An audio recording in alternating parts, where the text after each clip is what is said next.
पिछली क्लास में हमने डिफरेंशिएट किया था बिटवीन डायामैग्नेटिज्म,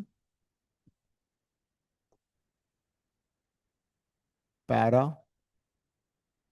एंड फेरो।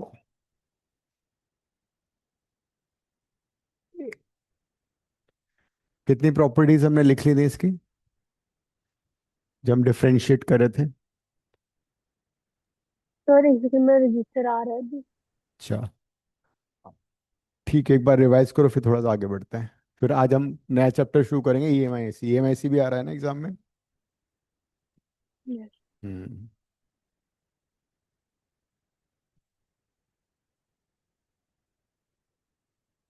हमने ये बताया था, relative permeability,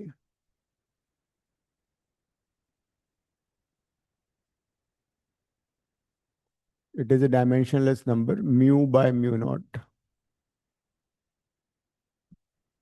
So in the case of diamagnetic material,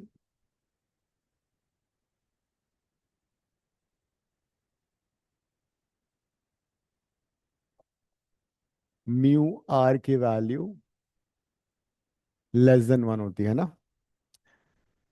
इसका मतलब ये होता है कि जो डायमैग्नेटिक मटेरियल होगा वो ऑपोजिट डायरेक्शन में मैग्नेटाइजेशन इंड्यूस करेगा, और इसलिए वो रिपेल भी होता है। Whereas in the case of para it is slightly more than one, and in case of ferro it is a large number. So relative permeability of ferromagnetic material is very large. Sir 6 properties करी थी। हाँ ठीक है। तो mu r less than one था dia के case में, पैरामेट वो स्लाइटली मोर देन वन, फेरो में। एग्जाम्पल भी मैंने बताए थे, जैसे गोल्ड है, gold is an example of diamagnetic material. Copper is also a diamagnetic material. Water is diamagnetic. Para के एग्जाम्पल क्या थे? Aluminium is diamagnetic, sodium, calcium, these are diamagnetic materials. In the case of ferro, it is nickel, iron, cobalt, और एक alloy होता है जिससे कि magnets बनते हैं, वो भी फेरोमैग्नेटिक होता है। देवीना कैमरा ऑन कर लूं?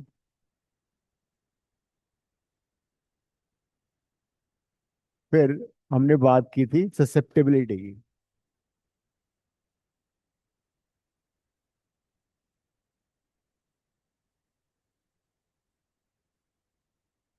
ससेप्टेबिलिटी को काय से रिप्रेजेंट करते हैं? ससेप्टेबिलिटी का सिंबल ये है, और इट इज काय।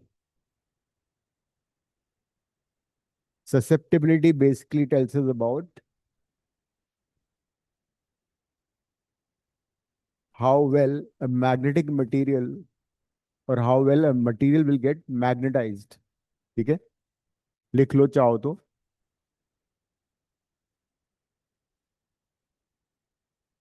इसको मैं थोड़ा समझा देता हूँ इसका मतलब क्या हुआ।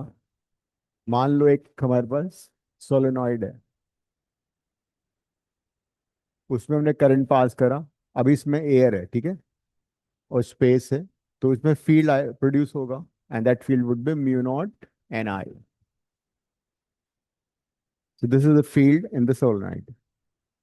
लेकिन अगर इस सोलेनॉइड के अंदर टोरॉइड भी हो सकता है, हम किसी मटेरियल को प्लेस कर दें, सपोज के हम अंदर हमने सॉफ्ट आयरन की रॉड डाल दी, तो जो सॉफ्ट आयरन है वो जो फेरोमैग्नेटिक मटेरियल है उसके डायपोल्स, कल किया था ना, अगर एक्सटर्नल फील्ड में किसी डायपोल को हम डालेंगे तो वो अलाइन हो जाता है।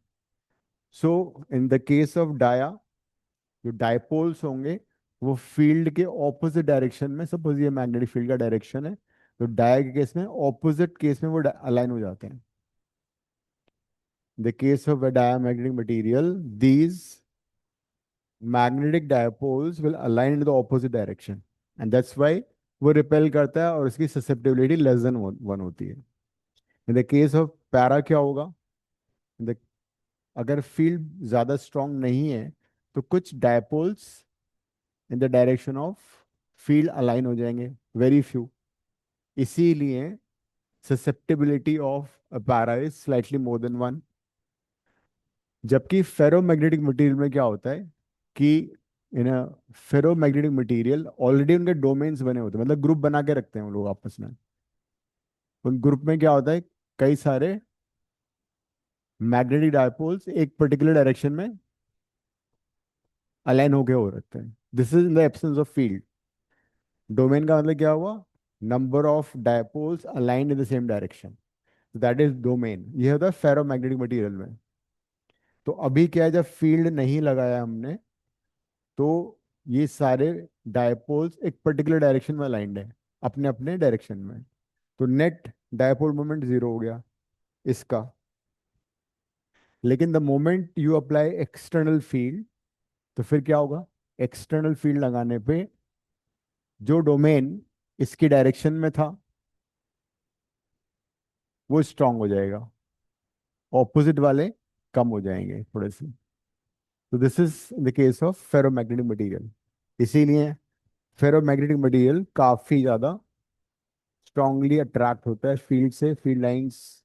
और अगर हमने एक्सटर्नल फील्ड को हटा भी है दिया तब भी डोमेन्स रहते हैं. मैग्नेट बनाने का एक तरीका ये भी है. एक आयरन का या अल्निको का या कोबाल्ट का एक पीस ले लो, उसको फील्ड में रख दो, एक स्ट्रांग फील्ड अप्लाई करो. आफ्टर सम टाइम क्या होगा, फील्ड हटा दो तब भी वो फेरो मैग्नेटिक रहेगा, मतलब तब भी वो मैग्नेट बन जाएगा. This is how you make a magnet. दूसरा तरीका ये होता है कि उस आयरन के पीस को नॉर्थ साउथ डायरेक्शन में रख के एक मैग्नेट से हैमर करो नॉर्थ पोल से. तो जिस जहां पे तुम नॉर्थ पोल हैमर करोगे वो नॉर्थ पोल बन जाएगा, दूसरा साउथ बन जाएगा. तो फेरो मैग्नेटिक मटेरियल की ये प्रॉपर्टी होती है कि if you apply external field, मतलब ये मैग्नेटाइज हो जाता है and it becomes a permanent magnet even if you remove external field. Dia में क्या होगा? ऑपोजिट डायरेक्शन में मैग्नेटाइज होगा, सेम डायरेक्शन में मैग्नेटाइज होगा, लेकिन the moment you remove field ये वापस अपना नॉर्मल पैरामैग्नेटिक मटेरियल बन जाता है. तो फेरो में ऐसा नहीं होता, उसका कारण है डोमेन्स. डोमेन का मतलब group of molecules which are aligned in a particular direction. Once you apply external field तो उसमें फिर मैग्नेटाइजेशन एक डायरेक्शन में हो जाता है. इसीलिए काय ऑफ अ फेरोमैग्नेटिक मटेरियल बहुत ज्यादा होता है. एक रिलेशन मैंने बताया था लास्ट क्लास में, क्या था वो? Mu R is equal to one plus chi. This will hold for all three. ठीक है. इसका मतलब इसका काय क्या होना चाहिए? काय हो जाएगा म्यू आर माइनस वन, है ना? तो mu r less than one है तो ये काय इसका नेगेटिव होता है. What about this? इसका काय स्मॉल एंड पॉजिटिव होगा. Whereas what about this? इसका पॉजिटिव एंड वेरी लार्ज. तो chi of a ferromagnetic material would be large. Question कैसे आएंगे? they'll give some values, say that some material has chi 1000. Identify the material, write two properties or three properties of this, or maybe name, give example of one such material. तो काई 1000 इसका मतलब ferromagnetic हो गया. Example इनमें से कोई सा भी एक लिख दो, प्रॉपर्टी तुम्हें ऑलरेडी मालूम है. ठीक है. तो इसका काय बहुत बड़ा होता है. काय इज ससेप्टिबिलिटी. ससेप्टिबिलिटी का मतलब होता है how well it will respond to the external field और how well it get magnetized. Magnetize का मतलब है टू अटेन मैग्नेटिज्म. तो अगर किसी फेरो मैग्नेटिक मटेरियल को एक्सटर्नल फील्ड में रखोगे तो मैग्नेटाइज हो जाएगा.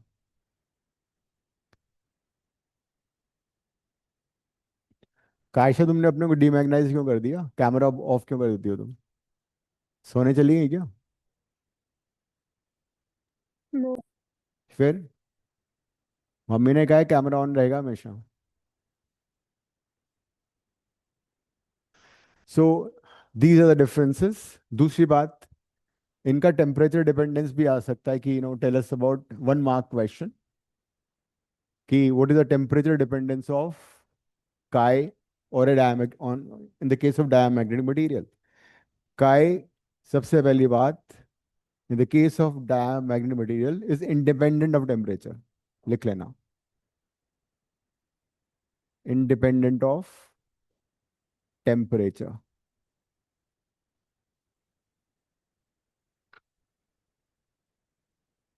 डायमैग्नेटिक मटेरियल में काय टेम्परेचर पे डिपेंड नहीं करेगा। अगर हम इसका ग्राफ प्लॉट करें तो कैसा होना चाहिए? Versus temperature. इंडिपेंडेंट ग्राफ कैसे बनता है? तुम टेम्परेचर बढ़ा रहे हो घटा रहे हो, काय की वैल्यू कांस्टेंट रहेगी। कैसे बनेगा graph, दिव्शा? Straight line parallel to x-axis. तो यहाँ पे लाइन बनाओ या यहाँ बनाओ? नीचे वाली सही, ऊपर वाली सही है? ये नीचे दोनों सही है। नीचे वाली। हाँ, नीचे वाली क्यों? बिकॉज इसका काय नेगेटिव होता है, तो ये भी ऐसे क्वेश्चन भी आ सकते हैं, ठीक है। Chi of a diamagnetic material is independent. Ferro में क्या होता है? डिपेंडेंस ऑफ काय इस तरह से कुछ होता है। जो हमने एक्सटर्नल फील्ड लगाया था ना, वो एक्सटर्नल फील्ड को बोलते हैं magnetizing intensity, H. if you want to remember this, okay, otherwise you can choose not to remember also, चलेगा तब भी। तो एक्सटर्नल फील्ड जो हम लगाते हैं उसको एच बोलते हैं, जैसे कि एच होता है number of ampere turns per unit current, that is जो एक्सटर्नल मैग्नेटिक फील्ड है सोलेनॉइड के अंदर वो है म्यू नॉट एन आई, तो इसको हम म्यू नॉट एच भी बोल सकते हैं। और जो मटेरियल के लिए फील्ड प्रोड्यूस हो रहा है, जैसे जब मैंने इसको एक सॉफ्ट आयरन पीस को इसके अंदर रखा तो उसके डोमेन्स डायपोल्स अलाइन हो गए, तो इसके मटेरियल के अंदर जो मैग्नेटिक फील्ड प्रोड्यूस होता है उसको एम से रिप्रेजेंट करते हैं कि how much field is induce inside the material due to external field.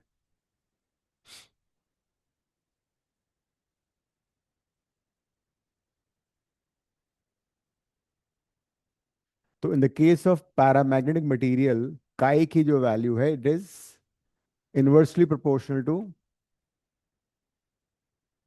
तो ये भी ग्राफ आ सकता है नोट्स में, तुम्हें सारा मिल जाएगा ये। काई एंड टेम्परेचर ग्राफ ऐसे होगा, but this is only in the case of paramagnetic material. Chi is inversely proportional to temperature. अगर हम टेम्परेचर बढ़ाएंगे तो क्या होगा? उसके जो डायपोल्स हैं will start vibrating more violently, and as a result उनका अलाइनमेंट डिफिकल्ट हो जाएगा, बिकॉज अलाइनमेंट की वजह से तो फील्ड प्रोड्यूस हो रहा है। So in the case of paramagnetic material,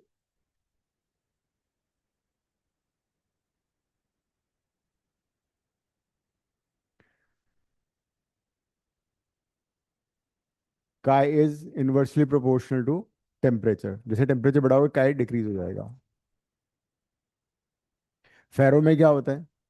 the case of ferromagnetic material, अगर हम टेम्परेचर इंक्रीज करेंगे वहां भी मोरलेस सेम रिजल्ट होता है कि टेम्परेचर बढ़ाने से काय will decrease like this, inversely proportional. लेकिन अगर हम किसी फेरोमैग्नेटिक मटेरियल का टेम्परेचर बढ़ाते रहें, बहुत ज़्यादा इंक्रीज कर दें, तो एक पर्टिकुलर टेम्परेचर पे आके वो फेरोमैग्नेटिक मटेरियल किस में कन्वर्ट हो जाएगा? Paramagnetic. And such a temperature is called Curie temperature. लिख लो, Curie temperature. it is it is a temperature beyond which beyond which beyond which a ferromagnetic material beyond which a ferromagnetic material convert converts into paramagnetic material.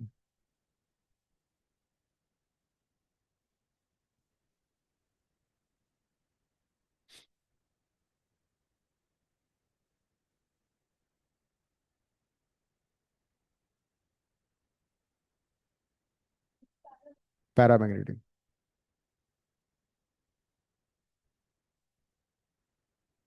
ठीक है। तो हर material का अपना अपना Curie temperature होता है as such.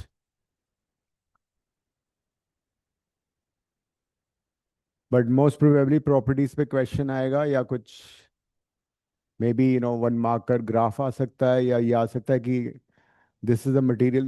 They might give you some kind of picture and ask you what kind of material is this. Give an example. जैसे कि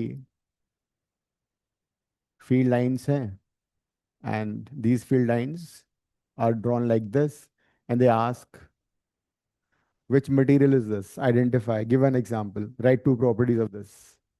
तो कौन सा मटेरियल हुआ ये? डायरेक्ट। डायामैग्नेटिक है ना। तो डायामैग्नेटिक मटेरियल से field lines try to move away, because का रीजन क्या होता है? Because diamagnetic material induces field in the opposite direction to the external field. A diamagnetic material induces magnetic field in the opposite direction. ये reason होता है इसका। Example di के मैंने बता दिए। काय इसका नाम है, ये सिंबल जो है ना, इसका नाम काय है। इट इज ससेप्टेबिलिटी इसका नाम है, जैसे तुम्हारा नाम प्रिशा है। ये मटेरियल्स के लिए होता है susceptibility, ability of a material to get magnetize. ठीक है। What is susceptibility? Ability of a material to get magnetized, or how well a material responds to external field. How well a material responds to external field, ये भी है। तो इसका तुम notes में सारा पढ़ लेना ढंग से। मैंने डेट डाल दिया टेस्ट का, उसमें EMI and mag sorry 4th and 5th chapter है ना, ये दोनों टेस्ट में आएंगे। अब हम स्टार्ट करेंगे ईएमआई ने एसी। ईएमआई एसी सबका एग्जाम में आ रहा है। अब एक बात बताओ मेरे को, तुम लोगों का एग्जैक्ट डेट पता लग चुका है टेस्ट का? फिजिक्स का टेस्ट कब है तुम्हारा? कब है शौर्य? अच्छा, सबसे पहले यही है। ओके, ऋषभ आइडिया तुम्हें ऐसे होगा। नंदिनी तुम्हारा पता? No idea. नाविक का पता है कुछ? सृष्टि डेट शीट मिल गई टेस्ट की? नहीं। देवेना?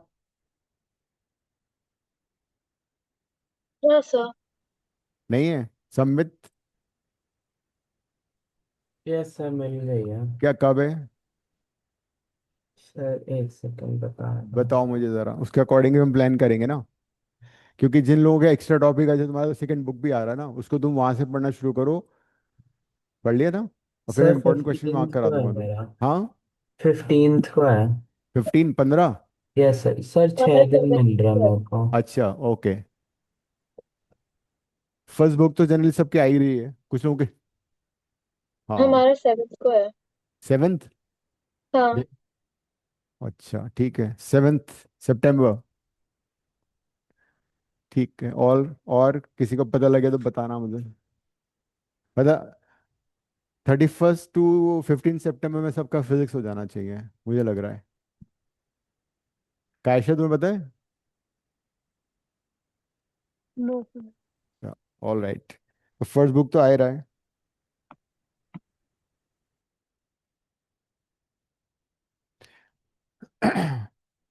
तो जो हमने कर लिया, अगर उसको तुम ढंग से कर लोगे ना, तो उसमें भी तुम्हारा बेड़ा पार हो जाएगा। उसको ढंग से कर लो। और जिसको कुछ एक्स्ट्रा टॉपिक्स करने हैं, वो वहाँ पे प्लेलिस्ट में 25 26 की क्लासेस हैं, उनको देख लो। And that's more than sufficient. Divya ने तो देख भी ली है सारी, सारे चैप्टर कर लिए हैं। इतना बड़ा 2 वीक्स ईएमआई से खत्म हो जाएगा। हाँ, राइट। अब तक हमने पढ़ा कि if electromagnetic induction and alternating current. If you pass current through a wire or a loop, it produces magnetic field. है ना? We have seen this. And we have also seen that कि if there's a charge, it produces electric field also. It produces electric potential also. ठीक है?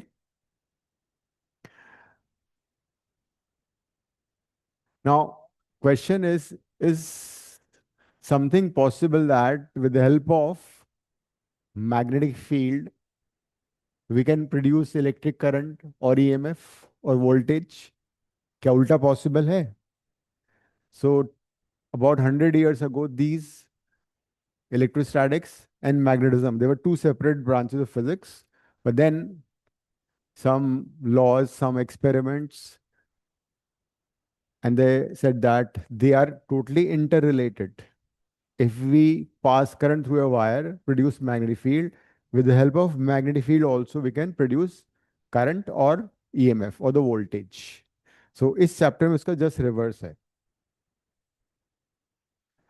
कुछ experiment करते हैं. Now there's a loop and there's a bar magnet. This is a loop of wire. ठीक है? Wire loop है ये. इसमें एक गैल्वानोमीटर भी कनेक्ट कर देते हैं. गैल्वानोमीटर का क्या काम होता है? Hmm To check the presence of current. या to know the presence of current, है ना? Galvanometer is a very sensitive device. अगर माइक्रो एम्पियर भी करंट होगा वो उसको डिटेक्ट कर लेगा. अगर हम इस बार मैग्नेट को इसके पास ले जाएंगे, व्हाट डू यू से? कुछ होगा इसमें? गैल्वानोमीटर डिफ्लेक्ट होगा? क्योंकि गैल्वानोमीटर में कोई सोर्स नहीं है करंट का, कोई बैटरी नहीं लगी इसमें. देयर इज नो सोर्स और बैटरी इन द लूप.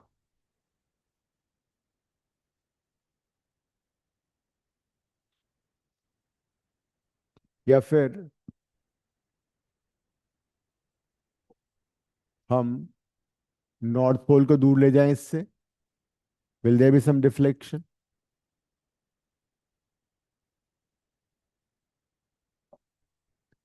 और we keep the magnet stationery,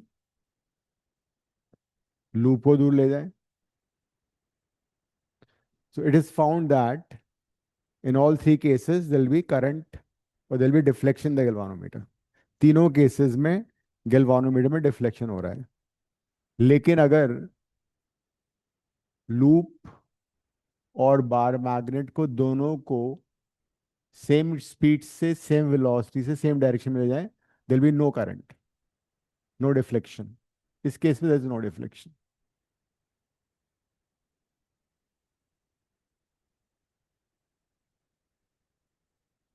तो अब बताओ कि गैल्वानोमीटर में डिफ्लेक्शन क्यों हो रहा है? गैल्वानोमीटर डिफ्लेक्शन हो रहा है because of induce Relative current motion. और ईएमएफ, है ना? उसका कॉज क्या हो सकता है? What is the reason behind this?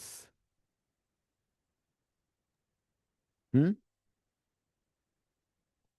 अगर हम किसी बार मैग्नेट को देखें तो बार मैग्नेट क्या प्रोड्यूस करता है? मैग्नेटिक फील्ड, है ना? Magnetic field lines try to come from the north pole, enter into south pole, यही होता है. तो जब इस बार मैग्नेट का नॉर्थ पोल हम पास में लाएंगे तो क्या चीज चेंज हो रही है? इस लूप के अंदर जो नंबर ऑफ फील्ड लाइंस है वो अगर पास लाओगे तो इंक्रीज करेंगे, दूर ले जाओगे तो डिक्रीज करेंगे, है ना? अगर हम मैग्नेट को स्टेशनरी रखें, इसकी स्पीड जीरो है, इट इज एट रेस्ट, और लूप को आगे पीछे मूव करें तब भी वही होगा. Number of field lines passing through this will change. So number of field lines passing through some given area को क्या बोलते हैं? Magnetic flux. NBA cos theta. N is number of turns in the loop, B is magnetic field, A is area vector, और B और area vector में angle है theta. लिख लो. Magnetic flux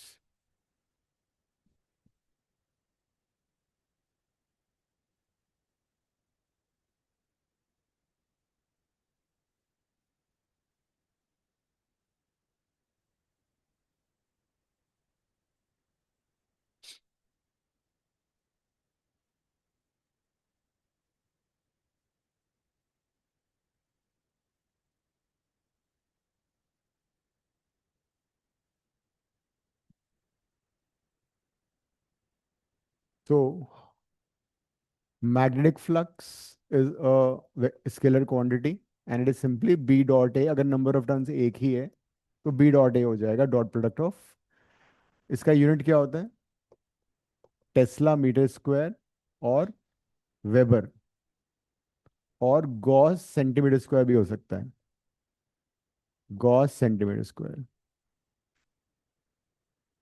तो अगर हम बार मैग्नेट को लूप के पास लाएंगे तो फ्लक्स इंक्रीज होगा, मैग्नेटिक फ्लक्स इंक्रीज होगा। अगर हम लूप को लूप से दूर ले जाएंगे मैग्नेट को तो मैग्नेटिक फ्लक्स डिक्रीज होगा।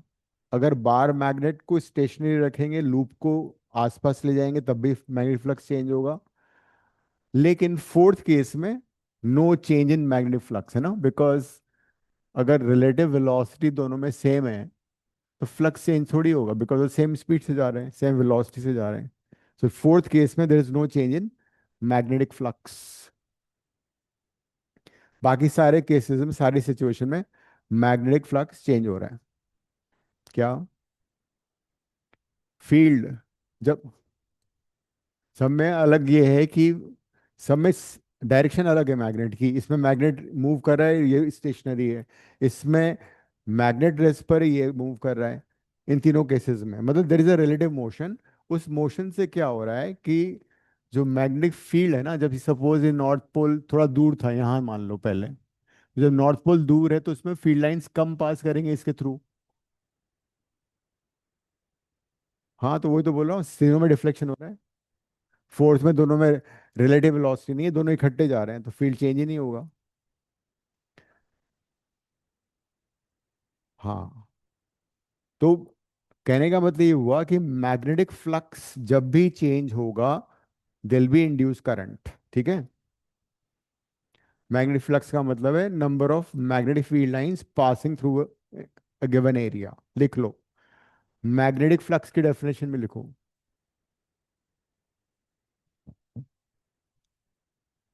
Magnetic flux is magnetic flux is number of magnetic field lines, number of magnetic field lines passing through a passing through a given area।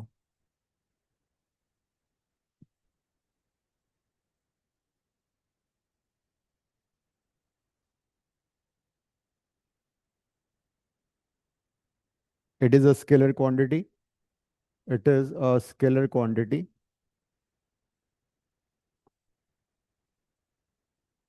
its unit is Tesla meter square or Weber, its unit is Tesla meter square or Weber।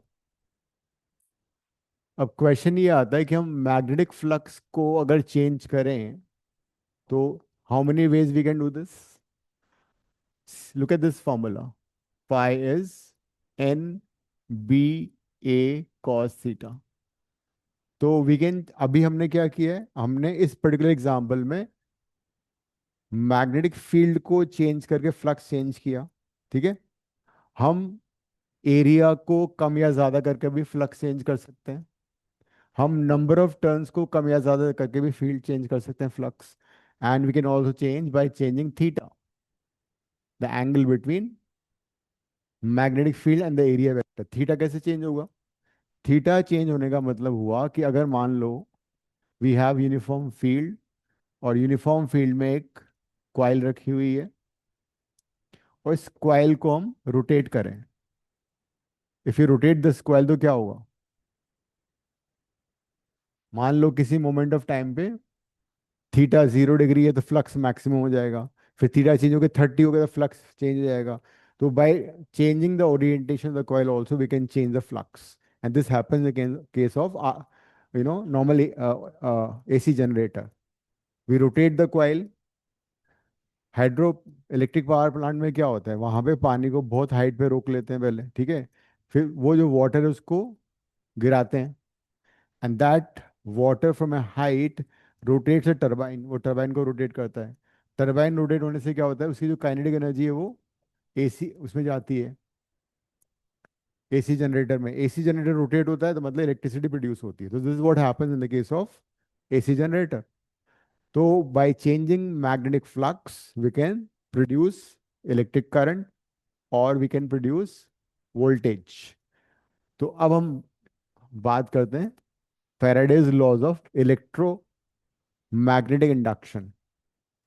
Area change करके कैसे कर सकते हो वो भी example ले लेते हैं. Suppose we have uniform field, हम फील्ड चेंज नहीं कर रहे, और मान लो यहाँ पे कोई वायर है, इरेगुलर शेप का लूप है, ठीक है, उसको हमने सडनली सर्कल में कन्वर्ट कर दिया. इरेगुलर शेप वायर को हमने सर्कल में कन्वर्ट कर दिया, तो क्या होगा, एरिया कम होगा या ज्यादा होगा?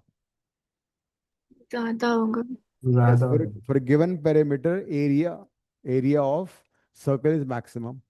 तो जब एरिया ज्यादा होगा तो मतलब फ्लक्स भी बढ़ जाएगा, बिकॉज एरिया चेंज हो रहा है.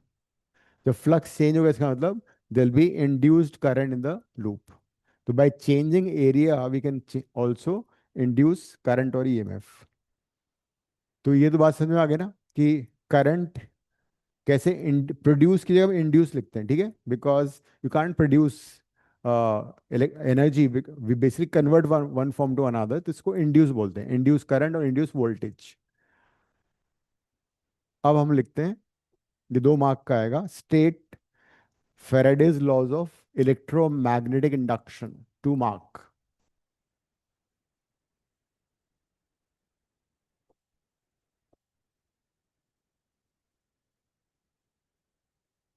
State Faraday's laws of electromagnetic induction.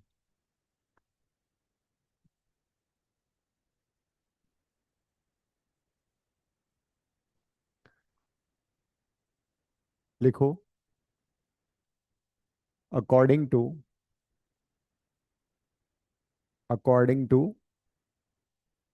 Faraday's laws of electromagnetic induction, या according to Faraday's laws of EMI लिख दो शॉर्ट में, ये पहला लॉ है. The first law, whenever whenever there is whenever there is change in magnetic flux, whenever there is change in magnetic flux through a conductor, through a conductor or a coil, through a conductor or a coil,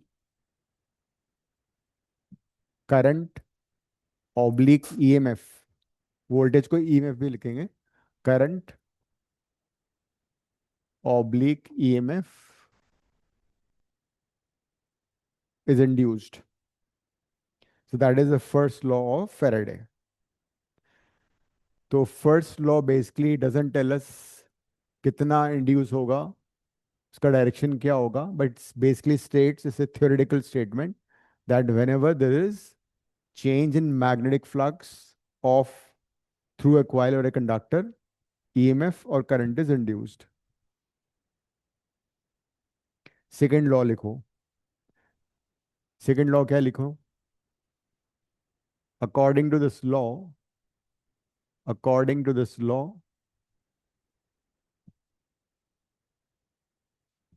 EMF induced, EMF induced, EMF induced is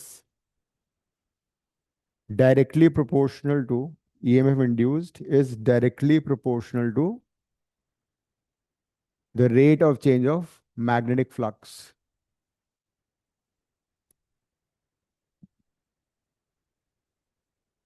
According to the second law, EMF induced is directly proportional to the rate of change of magnetic flux. So this second law basically tells us the relation between induced EMF and, so this is the mathematically the second law. EMF is proportional to delta phi by delta t. Or if you hटा the sign of proportionality, you bring in a constant. Constant is -1. So this is Faraday's second law. This is voltage or induced EMF.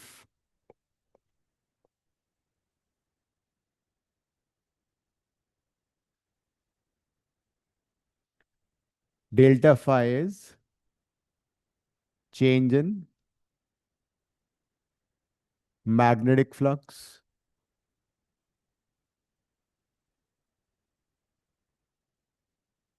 change in magnetic flux क्या होगा? Final flux minus initial flux.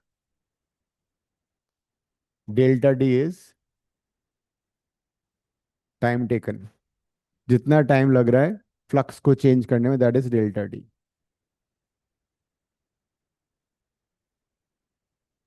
और phi का formula तो मेरे पास है ही already. Phi is NBA cos theta.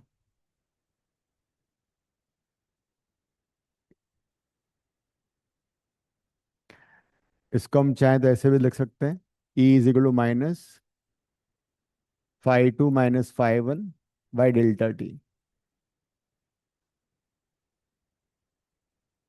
Phi 2 is final flux, phi 1 is initial flux. So that is second law.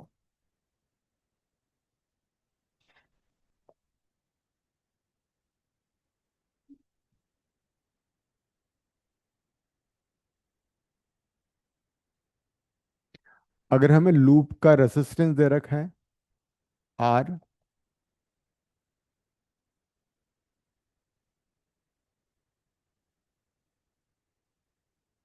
if R is resistance of the loop or conductor, we can also find current induced.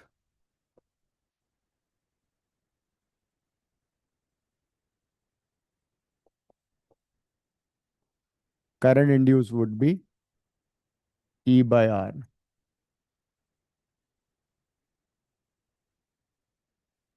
R is a resistance.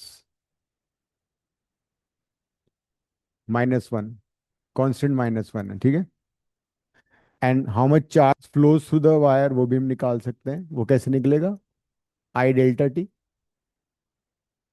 जब current induce होगी तो obviously बात है charge भी flow करेगा. The amount of charge flowing would be I delta T. I is the current, delta is the time.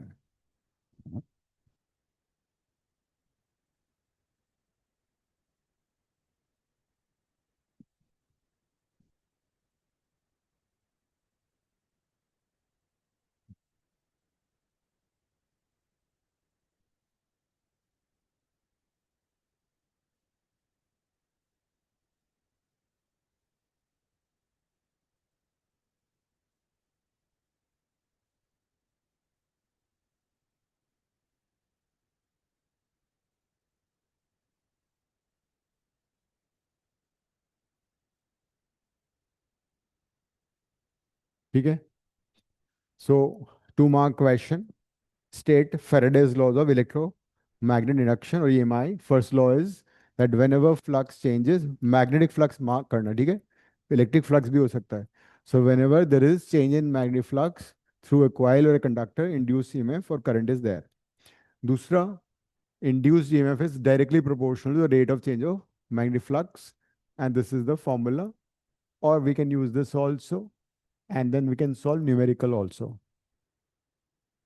Current induced.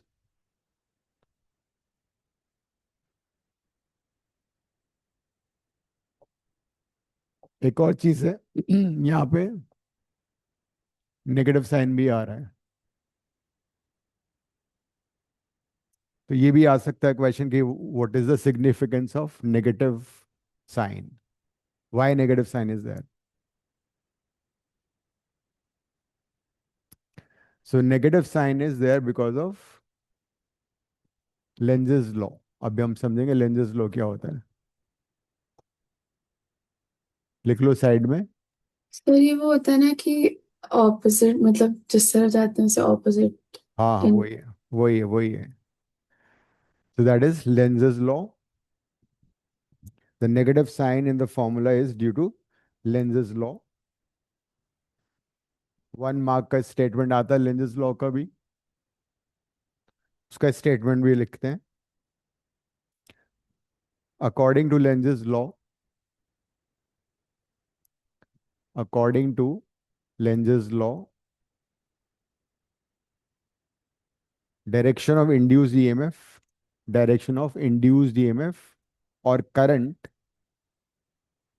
Direction of induced EMF और current is in such a way, direction, हाँ, direction of induced current oblique EMF is in such a way so that it opposes the cause. It always opposes the cause. So that is a statement of Lenz's law. Cause, bracket में जाओ, लिख लो cause which is producing the change in magnetic flux. According to Lenz's law, direction of induced EMF or current is in such a way to always oppose the cause which is producing the change. मतलब जो flux को produce कर रहा है, change flux में produce कर रहा है, उस कॉज को अपोज करेगा वो, लेंजेस लॉ। अब इसको समझते हैं लेंजेस लॉ कैसे वर्क करता है, ठीक है। एक बार गो थ्रू कर लो सारा। मैंने कहा था कि अब जो भी चैप्टर होते हैं साथ साथ याद करते जाओ, तुम्हारे पास टाइम नहीं बचा है बहुत ज़्यादा, तो जो भी अब चैप्टर भी चल रहा है उसको साथ साथ लर्न कर लो ताकि एज इट इज एग्जाम में आने वाला है।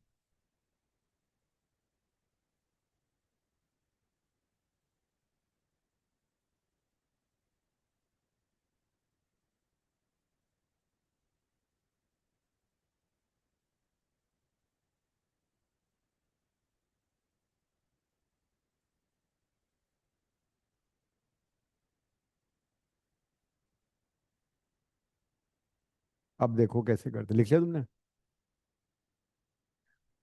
मान लो एक लूप है, वायर लूप, एंड हम राइट साइड से देख रहे हैं, ठीक है। And north pole of a bar magnet is pushed towards the loop, ठीक है। इस डायरेक्शन से हम देख रहे हैं, ऑब्जर्वर यहां पर है। तो when the north pole of the bar magnet is push towards the loop, तो क्या होगा, मैग्नेटिक फ्लक्स चेंज होगा लूप में। तो वो मैग्नेटिक फ्लक्स इंड्यूस करेगा करंट को, तो करंट का डायरेक्शन क्या होगा। तो हम आते हैं लेंजेस लॉ पे। लेंजेस लॉ क्या बोलता है, आइडेंटिफाई द कॉज। कॉज क्या है, north pole coming closer to the loop, है ना, ये तो हो रहा है। जब हम बार मैग्नेट को पुश कर रहे हैं नॉर्थ पोल को, वो नॉर्थ पोल उसके पास आ रहा है। तो कॉज ऑफ इंड्यूस्ड ईएमएफ और the flux changes, north pole coming closer. तो induce current will flow in such a way so that coming closer of the north pole is oppose. आगे पहले समझ लो। तो मतलब अकॉर्डिंग टू लेंजेस लॉ क्या होगा, according to Lenz's law induced current will flow in such a way to oppose the cause। cause क्या है, cause है north pole is coming closer. तो तुम नॉर्थ पोल को पास आने से कैसे रोक सकते हो, नॉर्थ पोल को पास आने से कैसे रोकोगे, बाय रिपेलिंग दिस, उसको रिपेल करके, है ना। तो नॉर्थ पोल को रिपेल कैसे करोगे, by producing a north pole. तो तुम्हें मालूम है कि किसी भी एंटी क्लॉकवाइज डायरेक्शन में अगर करंट फ्लो करती है, if current flows in anti clockwise direction, तो कौन सा पोल बनता है, रिकॉल करो लास्ट चैप्टर का, नॉर्थ पोल बनता है। सो वेन एवर लूप में current is anti clockwise, it will produce north pole. मैंने बताया था ना, लूप में एन लिखो, एन के एंड पे एरो लगा दो, एरो बार शिफ्ट कर दो। तो कहने का मतलब, जब ऑब्जर्वर इसको देखेगा लूप को, इसमें करंट कहाँ फ्लो करेगी? इंड्यूस करंट की डायरेक्शन होगी anti clockwise, because anti clockwise current will produce a temporary north pole here। वो ये नॉर्थ पोल इसको पास आने से रोकेगा। That's how Lenz's law works. खुद से समझो, फिर इसको लिखेंगे।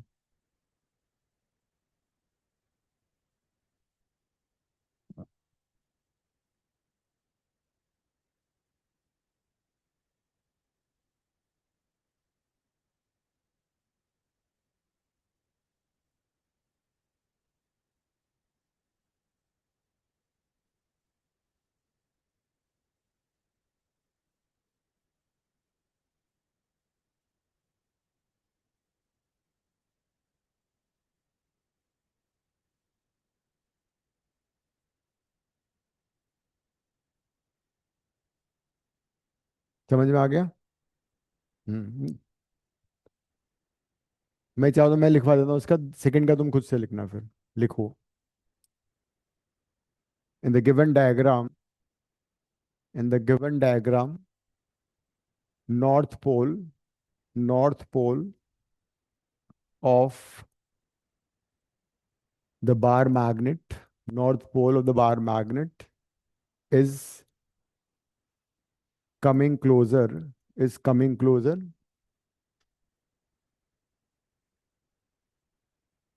to the loop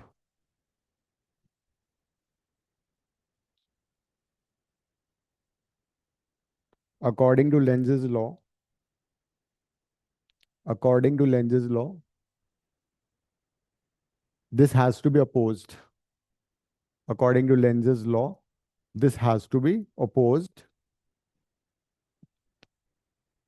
which can be done, which can be done by inducing, which can be done by inducing, which can be done by inducing a north pole, by inducing a north pole in the loop. For that, for that current will flow, for that current will flow, induced current will flow in, induced current will flow in anti-clockwise direction।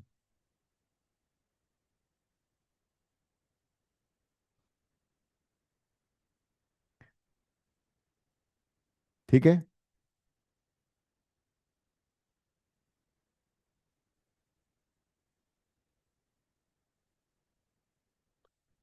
एक और question करते हैं। Suppose magnetic field is into the plane of the board, cross का मतलब field इसके अंदर है।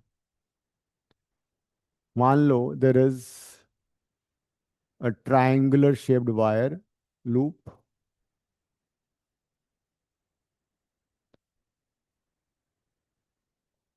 this wire loop is at the moment outside the field, and now it is pushed inside। ठीक है? The wire loop ABC is pushed inside the uniform field। Question है, find the direction of induced current। Find direction of induced current and explain। कर लो। Find direction of induced current and explain। वही Lenz's law लगाना है, try करो।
तो हम्म sir आज मेरी school meeting है 5 o'clock, मैं 5 o'clock लीव कर सकती हूँ? देखो तुम्हारा इंपॉर्टेंट चैप्टर मिस हो जाएगा, वो तो क्या है। नहीं सर, ये मैं रिकॉर्डिंग देख लूंगी हाफ 1 hour की। देख लेना आप, याद करके। या फिर लास्ट क्लास से पहले देख, नेक्स्ट क्लास हाँ। से पहले देख। हो गया, आंसर हो गया सृष्टि? नंदिनी? मुझे समझ में नहीं आ रहा। क्यों? कॉइल को, लूप को तुम अंदर पुश कर रहे हो तो क्या होगा? मैग्नेटिक फील्ड कहाँ है अभी? मैग्नेटिक फील्ड ऑलरेडी इनवर्ड है ना? तो साउथ तो व्हेन क्लॉकवाइज होना चाहिए ना। When the loop is pushed inside, cause क्या है? Hmm, causes loop is pushed inside, उसके एज ए रिजल्ट क्या होगा? मैग्नेटिक फ्लक्स इनवर्ड है ना, क्रॉस लगा दिया मैंने, विल इंक्रीज और डिक्रीज? Will increase. जब तुम ट्रायंगुलर लूप को फील्ड के अंदर जो कि इनवर्ड है पुश करोगे, इनवर्ड फ्लक्स इंक्रीज करेगा। तो जब इनवर्ड फ्लक्स इंक्रीज करेगा मतलब कॉज हो गया, that inward flux is increasing. This is, inward flux is increasing, ये कॉज है। तो हमें क्या करना है according to Lenz's law? We have to reduce the increase in inward flux. मतलब इनवर्ड फ्लक्स है वो इंक्रीज होने से उसको रोकना है। तो कैसे रोकोगे? By producing outward magnetic field. Outward field के लिए क्या होता है? करंट, अभी बताया था। Outward clockwise. फील्ड के लिए current has to be anti clockwise. North pole और आउटवर्ड फील्ड वही एंटी क्लॉकवाइज होता है। तो हाँ, ठीक है। हम्म आगे बात समझ में? लिखो, अब इसका लिखवाता हूँ इसका। when when triangular wire loop when triangular wire loop is pushed inside pushed inside inward magnetic field, inward magnetic field, cross करना, इनवर्ड लिख लेना है, inward field, inward magnetic field, inward magnetic flux, inward magnetic flux will increase inside the loop. Inward magnetic flux will increase inside the loop. According to Lenz's law, this has to be opposed. According to Lenz's law, this has to be opposed.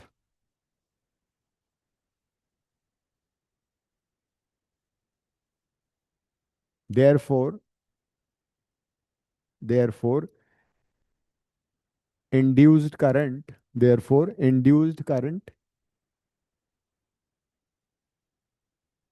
therefore, induced current will flow in anticlockwise direction. Induced current will flow in anticlockwise direction to produce outward flux, to produce outward flux.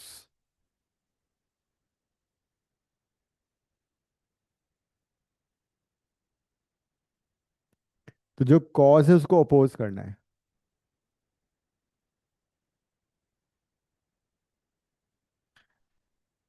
ठीक है?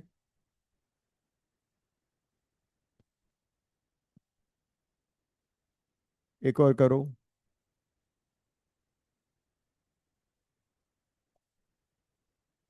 Suppose this a loop, this south pole को हम दूर ले जा रहे हैं, south pole is moved away, करो अपने आप से। ऑब्जर्वर राइट साइड में खड़ा हुआ है, उसके अकॉर्डिंग तुम्हें दिखाना है क्या हो रहा है।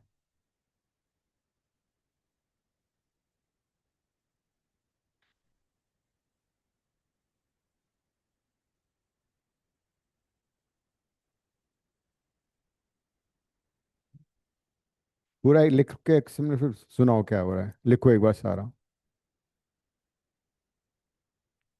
प्रॉपरली राइट करो, 2 मार्क का आएगा क्वेश्चन ऐसा।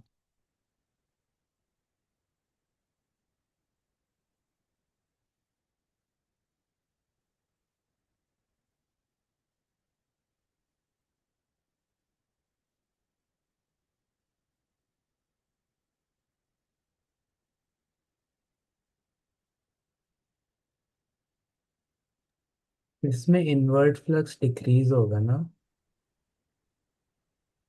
हाँ मतलब इसमें इनवर्ड आउटवर्ड नहीं बोल सकते, बिकॉज हम वहां से ऑब्जर्व कर रहे हैं, तो उसमें तुम दूसरा कॉज लिख दो ना। कॉज क्या, कॉज है south pole moving away,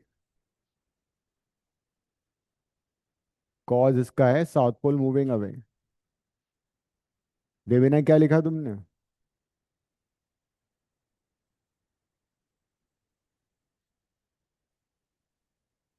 Devina are you there, सो गई? Yes sir. हाँ, क्या लिखा? सर लिख रही हूँ। कैमरा ऑन करो, फिर पता तो लगे तुम लोग पढ़ भी रहे हो। तुमने क्या लिखा? तो तो अभी तो आई हो, अभी दिमाग नहीं चल रहा? क्यों, खाना नहीं खाया आज?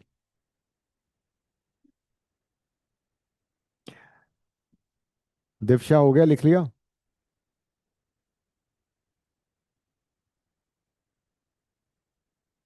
लिख शीश, लिया। सुनाओ क्या लिखा है। As south pole of the magnet moves away by Lenz's law, the direction of induced current slow, will. Slow and loud. क्या आपको सुनाई दे रहा है? हाँ अब सुनाई दे रहा है। As south pole of the magnet moves away by Lenz's law, the direction of induced current will be such that it opposes the south pole moving away, thus generating the north pole and resulting in anti-clockwise direction of current. Right, correct है ये। इसमें ये हो रहा है कि जब तुम साउथ पोल को दूर ले जा रहे हो तो कॉज क्या है, बड़ा सही है, पहले कॉज लिख दो। साउथ पोल मूविंग अवे, तो as south pole is moving, is being moved away, we have to oppose the south pole going away or moving away from the loop. So the current will flow, induced current will flow in such a way to oppose this cause. तो south pole दूर जाने से कैसे रोकोगे? North pole produce करना पड़ेगा। तो north pole कैसे होगा? Current will B anti clockwise. जब यहाँ पे इंड्यूस करंट की वजह से नॉर्थ पोल बनेगा, तभी तो ये अट्रैक्ट करेगा इसको। जो कॉज है उसको अपोज करना है। लिखो, अब मैं लिखवा रहा हूँ इसको। कैसे होगा, क्या करोगे तुम एग्जाम में इस बार? when south pole of the bar magnet when south pole of the bar magnet is moved away,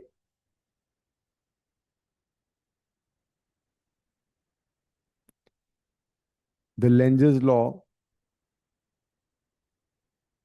the Lentz's law states that the Lentz's law states that it has to be opposed. It has to be opposed.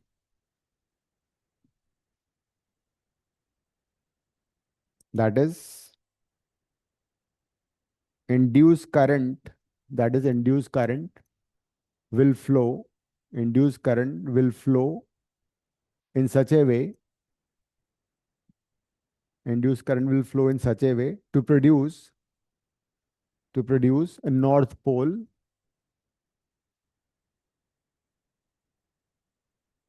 to attract the south pole of the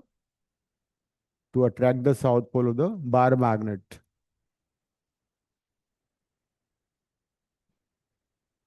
Therefore, current has to flow in anti-clockwise direction. Current has to flow, induced current has to flow in anti-clockwise direction when seen from the right. When seen from the right, यहां से देखने पे current होगी anti clockwise में। जैसे कि मैं suppose ये ड्रॉ कर रहा हूँ, तुम्हें क्या नजर आ रहा है जब मैं इसको ऐसे ड्रॉ कर रहा हूँ? क्लॉकवाइज है, एंटी क्लॉकवाइज है? ये क्लॉकवाइज है तुम्हारे लिए। In fact it is for me it's anti clockwise. तो अगर कोई यहाँ से देखेगा तो उसको क्लॉकवाइज नजर आएगा। तो हो सकता है दे माइट आस्क यू कि suppose somebody is on the left of the loop and then what is the direction of current। तो हमारा जो आंसर आएगा वो राइट से देखने में आ रहा है, एंटी क्लॉकवाइज। ठीक है।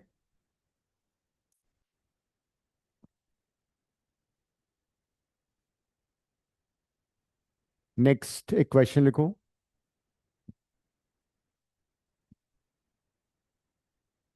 there is there is a circular loop there is a circular loop of radius small a. There is a circular loop of radius small a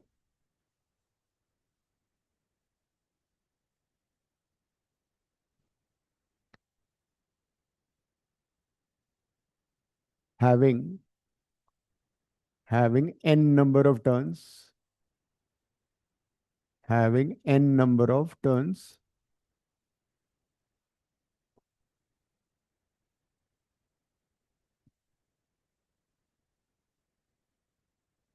Magnetic field B, magnetic field B is perpendicular to magnetic field B is perpendicular to the plane of the loop.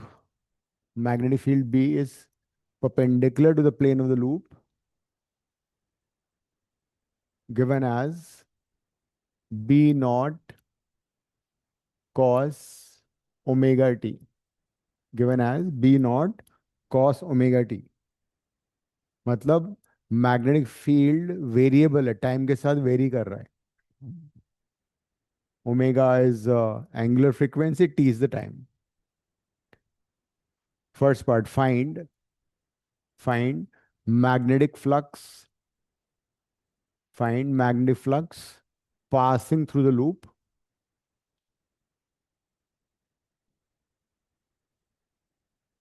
also plot its graph with time, also plot its graph with time।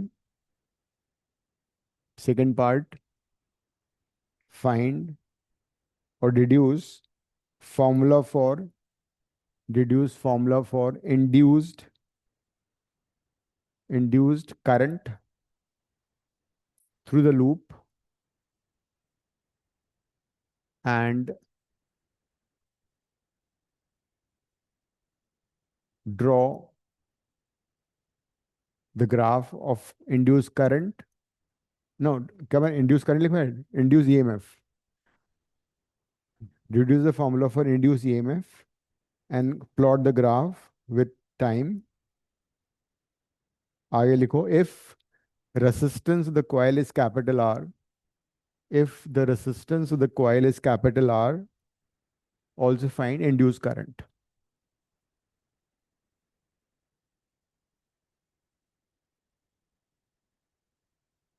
कर लो।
हो गया, flux हो गया। क्या आ रहा है flux का? Magnetic field अंदर जा रही है प्लेन की। हाँ, लूप के है ना, डायरेक्शन दी है ना यहाँ पे, बताया हुआ ही है। The field is like this, so the flux through the loop कितना होगा? फ्लक्स होता है एन बी ए कॉस थीटा। अब जरा यहाँ पे देखो, एरिया वेक्टर लूप का क्या होगा? Normal to the surface. और मैग्नेटिक फील्ड भी ऐसे ही है, तो मैग्नेटिक फील्ड और एरिया वेक्टर में कितना एंगल हो गया? आपने देखो, एरिया वेक्टर को 180। एन बी ए कॉस जीरो हो गया। आपने एरिया वेक्टर को नीचे क्यों लिया और ऊपर क्यों नहीं लिया? तो उसमें भी वही होगा, कॉस 180 भी वही करना पड़ेगा मैग्नीट्यूड वाइज। देखो 2D में क्या होता है, area vector normal to the surface होता है, तो अब तुम अपना अकॉर्डिंगली देख लो, तुम्हें ऊपर लेना है नीचे लेना है। ऊपर लोगे तो माइनस साइन आ जाएगा, क्या पॉइंट है? मैग्नीट्यूड तो उसका पॉजिटिव ही होगा, तो विल टेक जीरो। ठीक है, so flux will be, N B की वैल्यू डाल दो, B naught cos omega t. Area कितना हो जाएगा इसका? Pi A square, because it's circle. तो flux would be N B not pi A square cos omega t. तो ये फ्लक्स का फॉर्मूला आ गया। अब ये तो कांस्टेंट है देखा जाए तो ना, पूरी टर्म। तो ये कॉस के साथ वेरी कर रहा है, तो उसका ग्राफ बनेगा कॉस का ग्राफ। तो 0, pi, pi, 3/2 and 2 pi, 3 pi and 2 pi. This is the maximum flux. The flux is changing with time as cosine graph, cos का ग्राफ बन गया।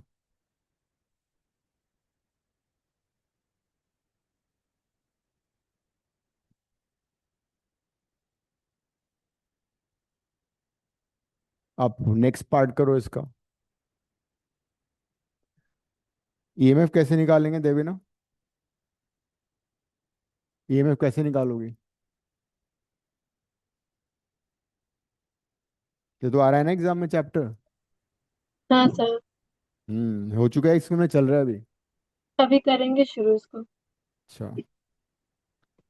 हाँ नंदिनी, तुम तो चल कर रही हो ना ये वाला चैप्टर, अभी क्या करना चाहिए अब? तो वो प्रोपोर्शनल टू जो सेकंड रूल है। हाँ, सेकंड So, लॉ लगाओ ना। सेकंड लॉ क्या बोलता है?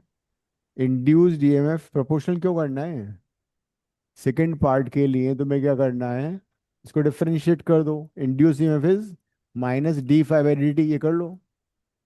डिफरेंशिएशन सबको आता ही तो है, डिफरेंशिएट करो इसको। फाई को डिफरेंशिएट कर दो टाइम के रिस्पेक्ट में। ये हो चुका है, चल रहा है अभी ये चैप्टर।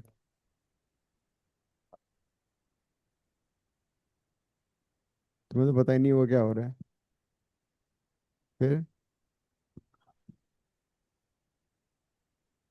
पेन भी नहीं लाए आज तुम? तो मतलब, तो फैराडे सेकंड लॉ लगा दो, डिफरेंशिएट करो, बताओ क्या आ रहा है। कर लिया डिफरेंशिएट सम्मित? सर कर रहा है, एक सेकंड। कैमरा ऑन कर लो, पता तो लगे तुम सो रहे हो। सर कर रहा हूँ। Omega into N B not pi A square sine omega T. Hmm भाई, बाकी टर्म तो सारी कांस्टेंट है ना। तो minus sine N B not pi, इसका तो कांस्टेंट है। कॉस का डेरिवेटिव होता है माइनस साइन। और ओमेगा टी को चेन रूल से दोबारा करोगे तो ओमेगा आ जाएगा। तो इंड्यूस ईएमएफ आ जाएगा N B not pi A square omega sine omega t, right? ये आ रहा है।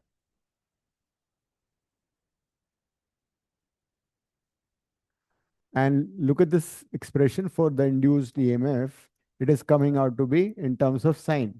ये सब कुछ कांस्टेंट है, बाकी सारी चीजें कांस्टेंट है ना? तो इसका साइन ग्राफ बनेगा। तो this time the graph would be sine function, जैसे साइन का ग्राफ बनता है।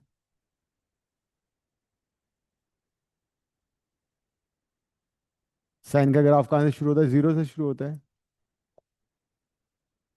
Positive negative, zero, pi, two pi. जहां पे फ्लक्स मैक्सिमम है वहां पे इंड्यूस करंट ईएमएफ जीरो है। उल्टा हो जाता है, बिकॉज इंड्यूस्ड ईएमएफ तभी तो होगा ना जब फ्लक्स चेंज फास्ट होगा। तो जब कोई चीज कांस्टेंट है तो उसमें चेंज हो नहीं रहा है। जब चेंज नहीं हो रहा तो मतलब वो जीरो होगा। तो जब फ्लक्स मैक्सिमम होगा वहां पे इंड्यूस ईएमएफ जीरो होगा। देख लो अपने आप से, फ्लक्स यहाँ मैक्सिमम है तो ये इंड्यूस ईएमएफ जीरो है। यहाँ भी फ्लक्स मैक्सिमम है ऑपोजिट है उसमें, तो वो भी इंड्यूस ईएमएफ जीरो हो गया। लेकिन जहां जहां पे फ्लक्स ज्यादा रेट पे चेंज हो रहा है वहां पे इंड्यूस का ईएमएफ ज्यादा है। बिल्कुल रिवर्स हो गया ये।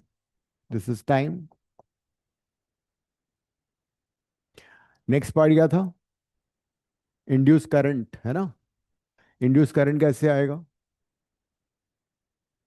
तुम्हें अब लग रहा होगा एग्जाम तो बहुत दूर है, अभी ऐसे मत सोचना अब ऐसे टाइम निकलेगा तो हालत खराब हो जाने वाली है। इतने सारे चैप्टर्स हैं, और इस टेस्ट के बाद एक टेस्ट और कंडक्ट करूंगा जो फर्स्ट बुक का होगा। पहले बुक के सारे चैप्टर उसमें आएंगे। 50 मार्क का, 2 घंटे का। तो बिफोर योर फर्स्ट टर्म वो जरूरी है।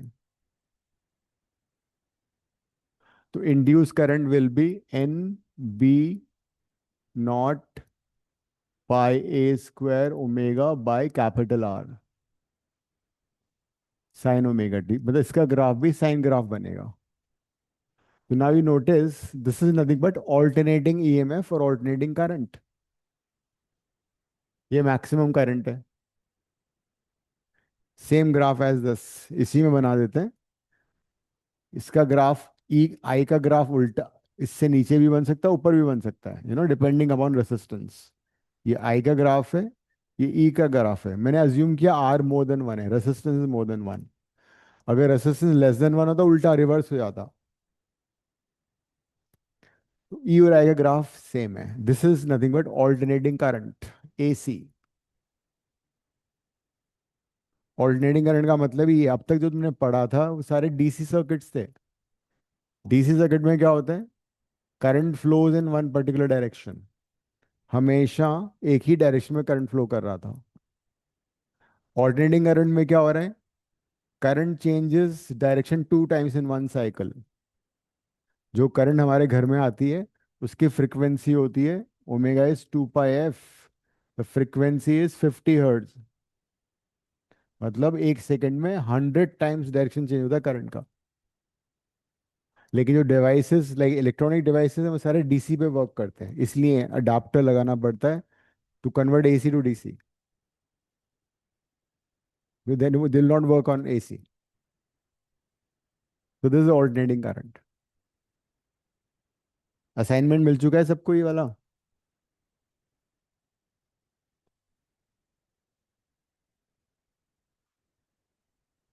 हम्म। अरे बिना न्यूमेरिकल के चलो। कॉन्सेप्ट कैसे समझ? हाँ, क्या? तो शायद नहीं मिला है। क्या बात कर रही हो? पिछली क्लास में तुमने यार, नहीं लिया? अरे मैं लेना भूल गई थी। क्या है ना, तुम भी कभी अपना नाम भी भूल जाती हो तुम। मैंने इसमें नहीं डाला है, ग्रुप में नहीं डाला था क्या ये?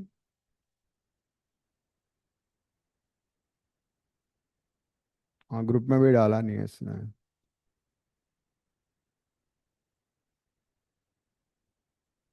चलो मैं लिखवा देता हूँ, क्वेश्चन लिखो एक। A rectangular loop, a rectangular loop of capital N number of turns of dimensions length L and width B, of length L and width B, is rotating is rotating inside is rotating inside uniform magnetic field is rotating inside uniform magnetic field capital B.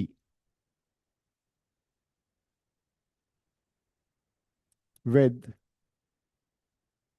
with angular speed omega. Omega को तुम प्यार से W भी बोल सकते हो, ठीक है।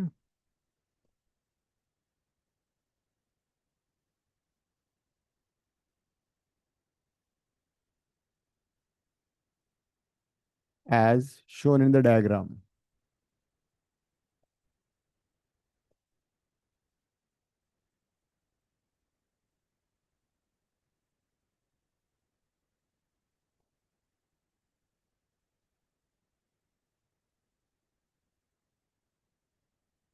इसका फोटो बना लो।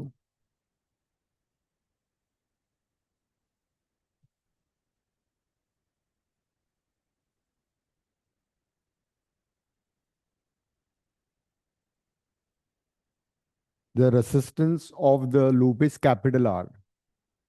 The resistance of the loop is capital R.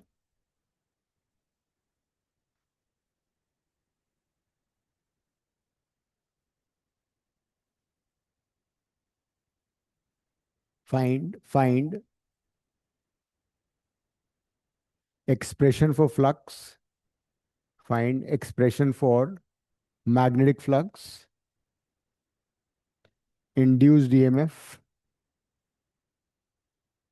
induced current, their maximum values,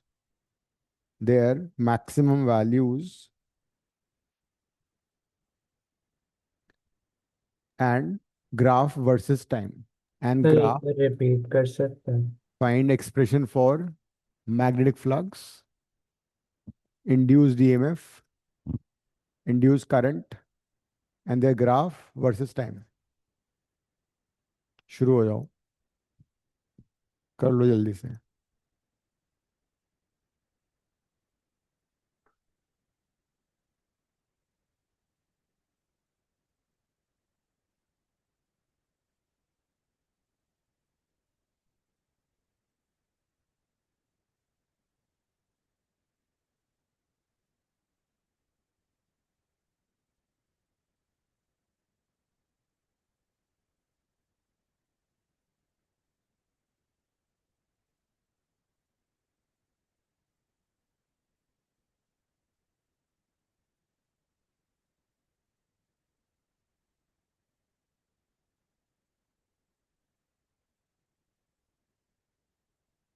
अभी किया था उससे सिमिलर ही है। फ्लक्स का फॉर्मूला तुम्हारे पास ऑलरेडी है, लिखो फ्लक्स। अभी तो किया, उसको देखो।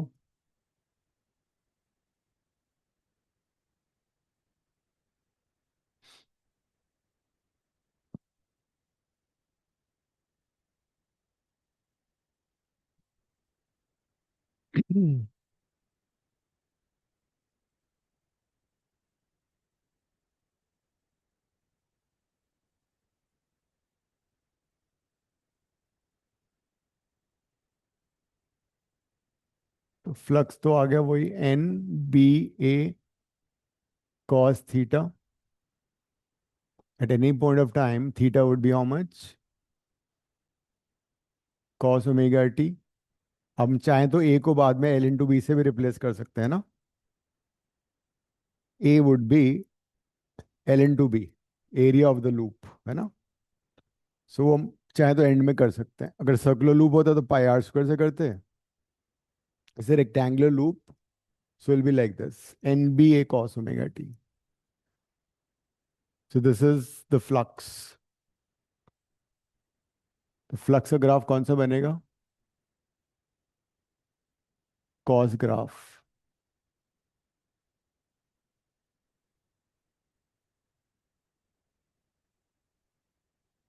दिस इज मैक्सिमम फ्लक्स है NBA। ये माइनस NBA होगा, ये जीरो। तो flux versus time would be like this. ये मैंने एंगल के टर्म में लिखा, इसको तुम टाइम के टर्म में भी कर सकते हो। 0 से 2 बाई कंप्लीट टाइम पीरियड होता है। ये हो जाएगा T/2। Omega is basically 2 pi by T. तो ये 1 कंप्लीट टाइम पीरियड है। पाई/2 में T/4 हो गया, 1/4 टाइम। अब इंड्यूस ईएमएफ के लिए क्या करोगे? इसको डिफरेंशिएट करो टाइम के रेस्पेक्ट में, या E माइनस डेल्टा d/dt लगा दो।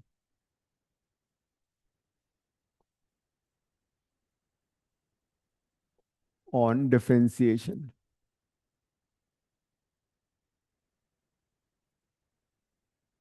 तो d/dt आ जाएगा, NBA cos ओमेगा का derivative minus sine omega T, omega का डेरिवेटिव ओमेगा।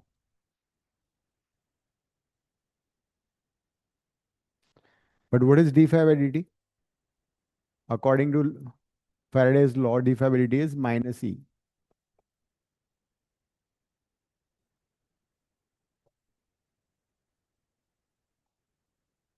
तो ये ईएमएफ का फॉर्मूला आ गया, इसको हम E0 भी लिख सकते हैं। E0 is maximum value, because sign omega T की मैक्सिमम वैल्यू 1 होती है। E0 will be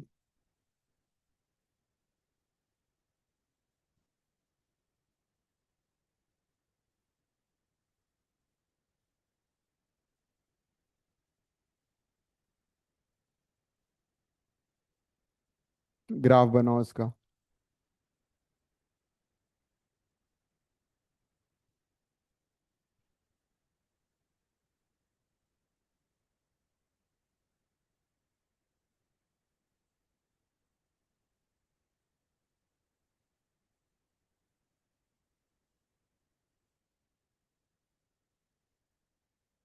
sign graph कैसे बनेगा?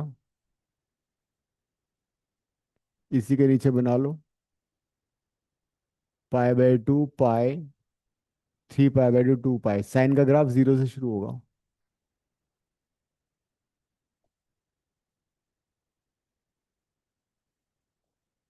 जीरो, π/2 पाई, 3π/2 2 पाई।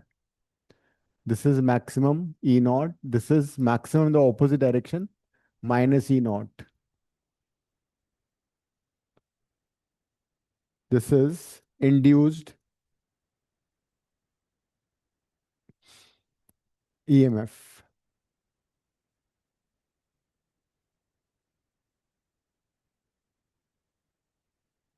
Next, induced EMF से induced current कैसे आएगा? Dividing this by R. इस इक्वेशन को R से डिवाइड करो।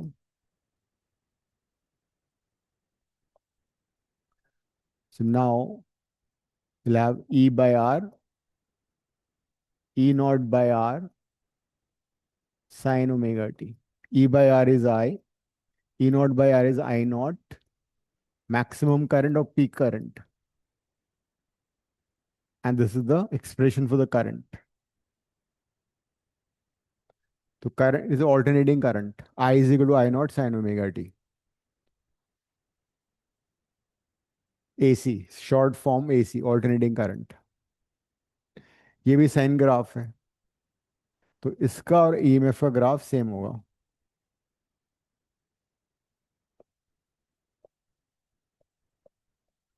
This is peak current I0. This is peak current minus I0 in the opposite direction.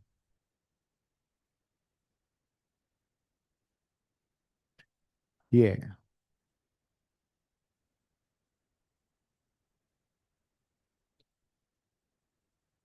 आज का सारा दोबारा एक बार पढ़ लो, फिर न्यूमेरिकल करते हैं।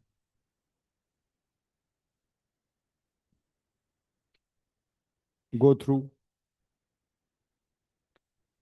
आज का बहुत जरूरी है, बिकॉज नेक्स्ट क्लास इस पे डिपेंडेंट होगी कितना तुम्हें समझ में आया। डायरेक्शन में बहुत सारे क्वेश्चंस आते हैं।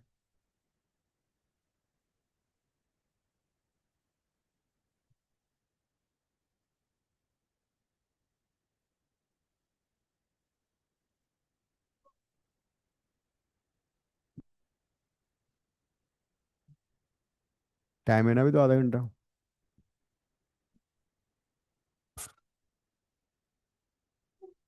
हाँ, आज एक्स्ट्रा क्लास में मैसेज नहीं पड़ा मेरा। आज नंदिनी का बर्थडे है तो एक्स्ट्रा क्लास है आधे घंटे की। हाँ, पूछ लो। पर मैंने मैसेज ही नहीं देखा। देख लो, अब देख लो। जिसका बर्थडे होता है ना क्लास में, उसकी एक्स्ट्रा क्लास होती है फिर खुशी में। बस ठीक है। ठीक है, तो नेक्स्ट क्लास में आगे बढ़ेंगे इसके। See you in the next class. ये सारे रिवाइज कर लेना before the next class. Thank you, sir. Okay, bye. Hmm.